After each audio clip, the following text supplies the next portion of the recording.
Namaste and welcome everyone to Ronak Yoga YouTube channel. And in today's class, we're going to learn about headstand. Simple yet effective techniques to get into headstand. The king of yoga asanas, headstand, Sirsasana. So let's start. So step 1, interlock your fingers like this, and this will come at the back of your head. Your crown will touch the ground. Make sure you're taking a cushion or rolling your mat.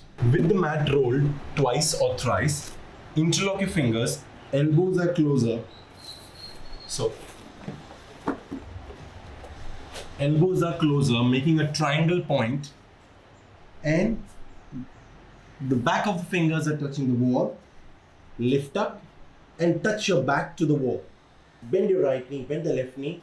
Stay for 5 counts and then lift up.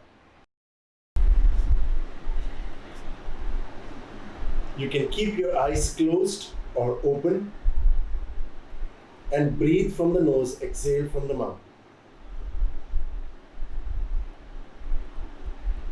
And while coming down, use your legs position very, very slowly.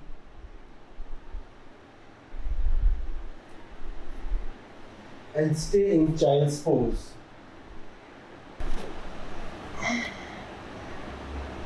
Knees are apart so your stomach can expand.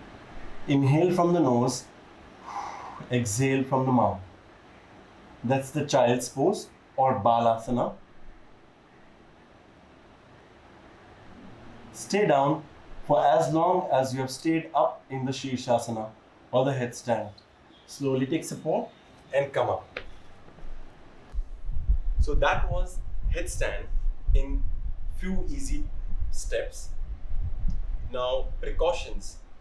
Females with pregnancy should avoid it. Any person who has spondylitis can avoid Sirsasana. Back injuries should avoid Sirsasana.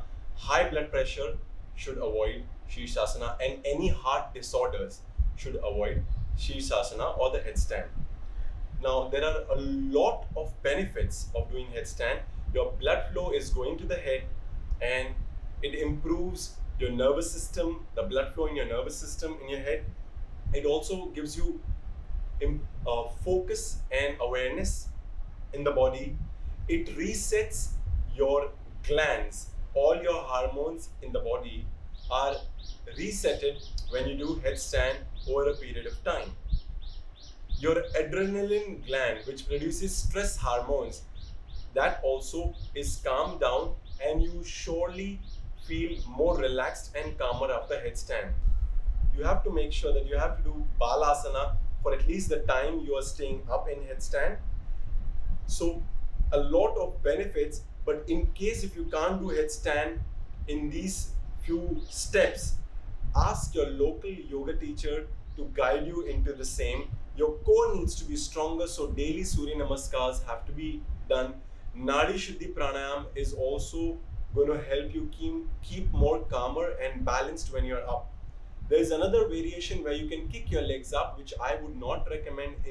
This is not for beginners, this is for intermediate to advanced who would want to do it with wall support and who have done 1 month, 2 months or 3 months of yoga asanas at least with a yoga teacher.